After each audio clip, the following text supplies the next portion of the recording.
Daniel Dale is writing a first draft of history. He is the Washington reporter who is keeping an invaluable record of Donald Trump's lying. All future historians of the Trump presidency will be reading Daniel Dale's work.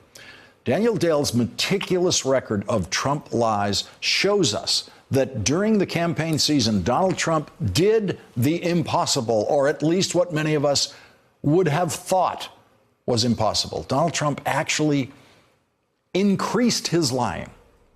Daniel Dale of the Toronto Star, who has tirelessly fact-checked every single Trump lie, reports that in the month leading up to the midterm elections, Donald Trump made 815 false claims. That's the same amount of lying told in his first 286 days in the presidency.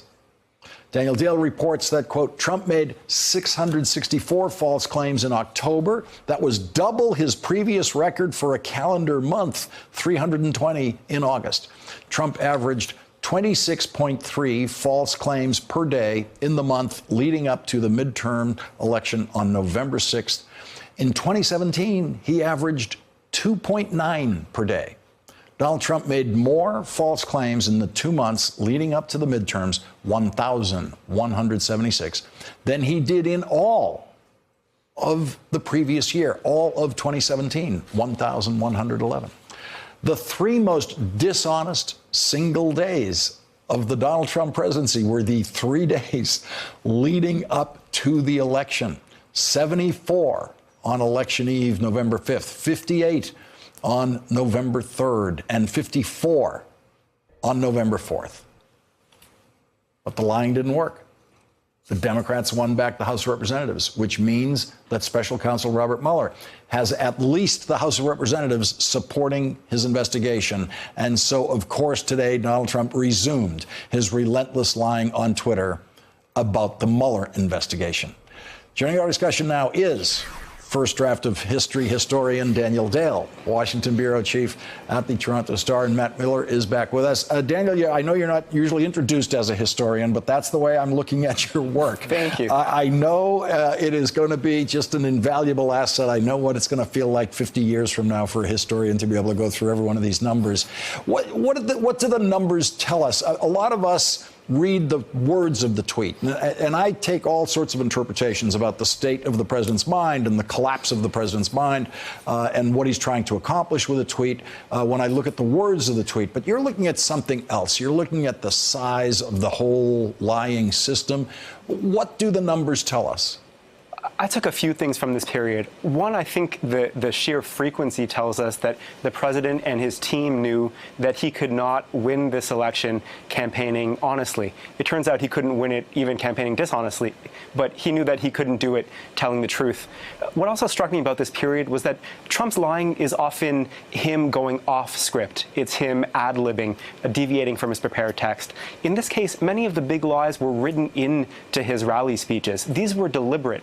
And so this was a strategic decision to lie as a campaign strategy. And I think it was also interesting what he was lying about.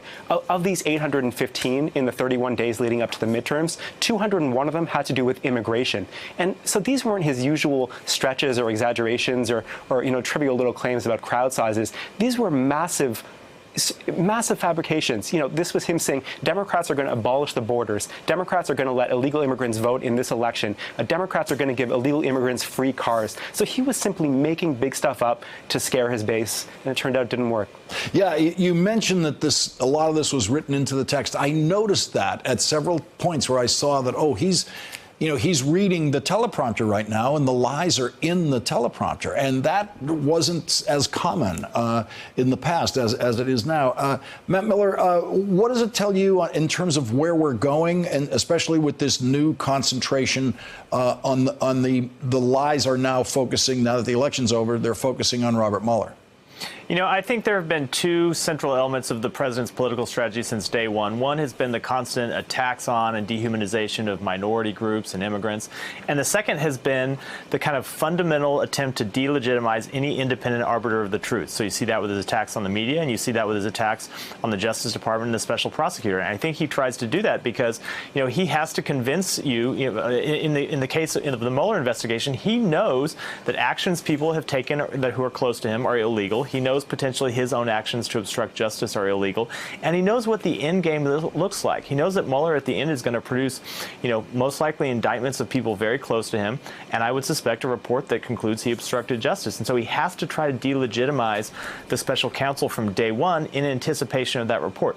And I think he has some, you know, impact with the Republicans. But I will tell you, I saw private polling as recently as today showing that while, you know, his attacks do some work, vast majorities of the American people want the special counsel to be able to finish his investigation. They're deeply suspicious of Trump's attacks on the Justice Department, including his appointment of Matthew Whitaker, and they want to see a public report at the end of it. So I do think there are limits to the effectiveness of this strategy of his. I just want to give the audience a sense of what you can discover by following Daniel Dale's work. Here is one of Daniel's tweets today. It says, one more stat here. Here are the top 4 topics of Trump's false claims during his wildly dishonest month leading up to the midterms, more or less what I'd have guessed.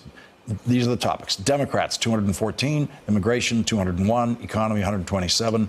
Healthcare, 113. And Daniel, there's so many fascinating elements of this, including 127 lies about the economy when the economy is doing very well, when the truth is actually a good story to tell. Yes, and I think that speaks to the fact that Republicans realized that this election was not the economy stupid election. You know, this initially was supposedly going to be the election of the Trump tax cuts. That's what was going to carry Republicans to victory. Then it was going to be about maintaining strong economic growth. And I think what Trump and certainly his team realized was that opinions of the president's own conduct, behavior, and actions superseded, you know, any economic growth benefit that people were seeing. And so Trump couldn't simply say, you know, look at this economy, let's keep it going. He had to exaggerate, he had to embellish, he had to lie about that too. It does seem that the tweets, especially the attack tweets and the Robert Mueller tweets today, are indicative of what's on the president's mind and what he thinks his job is today. His job is to somehow undermine Mueller. Washington Post has some reporting today about where that stands in terms of answering the written questions for Robert Mueller. And the Washington Post reports there are at least 24 questions, all of which relate to activities and episodes from before Trump's election. According to Rudy Giuliani and others briefed on the questions, there are some that create more issues for us legally than others, Giuliani said. He said some were unnecessary, some were possible traps, and we might consider some as irrelevant. Matthew Miller, your reaction to Giuliani's view of the questions? It's quite interesting, as always with him, that he admits that they have legal problems. I mean, most attorneys would come out and say, look, we're happy to cooperate and answer all of the questions. We think our client did nothing wrong. Instead, he tells you that, oh, there are some of these questions that present legal problems for us. That is, I think, an unusual legal and public relations strategy. I do think, however, though, that at the end, you know, they're going to look at this question and answer exercise, and they're going to do kind of pick and choose. Some they're going to answer, some they're going to choose not to answer because they probably believe a subpoena isn't coming, and so they're going to largely, I think, blow this thing off. Daniel Dale, thank you for the work you do. Someone had to do it, and it turned out to be you. Thank you very much for joining us tonight. And Matt Miller, thank you, as always, for joining us. Really appreciate it. Thanks for checking out our YouTube channel. Subscribe by clicking on the button below for more from The Last Word and the rest of MSNBC.